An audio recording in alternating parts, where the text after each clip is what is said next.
Splendor of സയൻസിലേക്ക് സ്വാഗതം. ഞാൻ ശ്രീനന്ദ, 8ാം ക്ലാസ്സിലെ വിദ്യാർത്ഥിനിയാണ്. നിങ്ങൾ ചുറ്റും നിരീക്ഷിക്കാറുണ്ടോ? ചുറ്റുമുള്ള കാര്യങ്ങൾ നമ്മളെ കൗതുകപ്പെടുത്താറില്ലേ? അതിൻ്റെ പിന്നിലെ രഹസ്യമറിയാം നിങ്ങൾക്ക് തോന്നാറില്ല? ഞാൻ കുട്ടിക്കാലത്ത് വളരെ കൗതുകത്തോടു കൂടി നോക്കി നിന്ന ഒരു കാര്യമായിരുന്നു എങ്ങനെയാണ് ചിലന്തികൾ വല നിർമ്മിക്കാറ് എന്ന്. ചിലന്തികൾ വല നിർമ്മിക്കുന്നത് വിവിധ ഘട്ടങ്ങളിലാണ്. നിർമ്മിച്ച തട്ടുകളുടെ ഒരു സങ്കീർണ ശൃംഖലയാണ് അവ. ചിലന്തികൾ അവയുടെ വയറ്റിൻ്റെ അറ്റത്തുനിന്നുള്ള സ്പിറ്ററിൽ നിന്നാണ് അവരുടെ വലകൾ സൃഷ്ടിക്കാറുള്ളത്. അവർ എന്തിനൊക്കെയാണ് സിൽക്ക് ഉണ്ടാക്കുന്നത്? വിവിധതരം ആവശ്യങ്ങൾക്ക് വേണ്ടിയാണ് അവർ സിൽക്ക് നിർമ്മിക്കുന്നത്. ഇവർ എന്തിനൊക്കെയാണ് സിൽക്ക് ഉപയോഗിക്കുന്നത്? കോപ്പ് വെബ് നിർമ്മാണം, മുട്ടസഞ്ചി എന്നിവയൊക്കെയാണ് ഇവർ സാധാരണയായി സിൽക്കുകൾ ഉപയോഗിക്കുന്നത്. അതുപോലെ തന്നെ ഇരയെ പിടിക്കാനും ഇവർ സാധാരണയായി ഉപയോഗിച്ചു വരുന്നു. ഇവർ എങ്ങനെയാണ് അവരുടെ വെബ്സൈറ്റ് തിരഞ്ഞെടുക്കുന്നത്? ഇരയുടെ ലഭ്യത, വേട്ടക്കാരിൽ നിന്നുമുള്ള രക്ഷ, അതുപോലെ തന്നെ കാറ്റിൻ്റെ ദിശ എന്നൊക്കെ പരിഗണിച്ചാണ് അവരുടെ വെബ്സൈറ്റ് അവർ തിരഞ്ഞെടുക്കുന്നത്. ഇവ എങ്ങനെയാണ് വെബ്സൈറ്റ് നിർമ്മിക്കുന്നത്?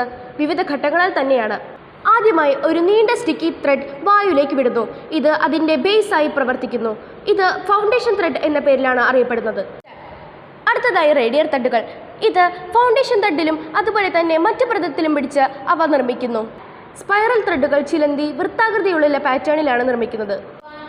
ഇവയെ സർപ്പിള ത്രെഡും അതുപോലെ തന്നെ റേഡിയർ ത്രെഡുകളുമായി ബന്ധിപ്പിക്കുന്നു. ഇവയെല്ലാം എങ്ങനെയാണ് കൂട്ടിയോജിപ്പിക്കുന്നത്? സർപ്പിള ത്രെഡുകൾ കൂട്ടിയോജിപ്പിക്കുന്ന തുള്ളികൾ കൊണ്ടാണ് ഇവയെ കൂട്ടിയോജിപ്പിക്കുന്നത്. നമ്മൾ നമ്മുടെ സന്തോഷത്തിന് വേണ്ടി എത്ര നേരത്തെ കഷ്ടപ്പാടാണ് നമ്മൾ നശിപ്പിക്കുന്നത്? നമ്മൾ നമ്മുടെ സന്തോഷത്തിന് വേണ്ടി അവരുടെ എത്ര നേരത്തെ കഷ്ടപ്പാടാണ് നമ്മൾ നശിപ്പിക്കുന്നത്? അവരെ നശിപ്പിക്കുന്നതിന് പകരം അവരെ സംരക്ഷിക്കുക. നന്ദി, നമസ്കാരം.